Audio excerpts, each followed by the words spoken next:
আজ রাতে নাইট ডিউটিতে না গেলে হতো না, ভীষণ ভয় লাগে রাত্রে আমার।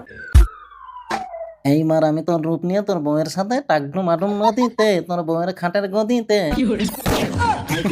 এইবার অবিকল আমাকে ওর স্বামীর মতো লাগছে, যাই। কাঞ্চনা। তুমি যাওনি আজকে কাজে? না। ঠিক করেছো, আমার না রাতে ভীষণ ভয় লাগে এসে ঘরে।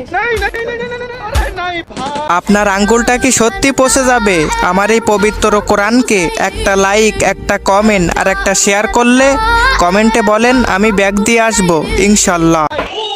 বাবা কি বিদঘুটে অন্ধকার, ভীষণ ভয় করছে। না, আজকের কাজে যাব না, বাড়ি ফিরে যাই। কতদিন একসাথে ঘুমাইনি বলো? চলো শোবো। কাঞ্চনা। কাঞ্চনা। কি ব্যাপার, আমার স্বামীর গলা পাচ্ছি? এই আজ অমাবস্যা, ভূতরা ওইরকম সেজে আসে, একদম দরজা খুলবে না। না না দাঁড়াও, দরজা খুলে ভূতের মাথায় ডান্ডা মেরে আজ ফাটিয়ে দেবো। কি হলো, মারছো কেন? না না তুমি ভূত।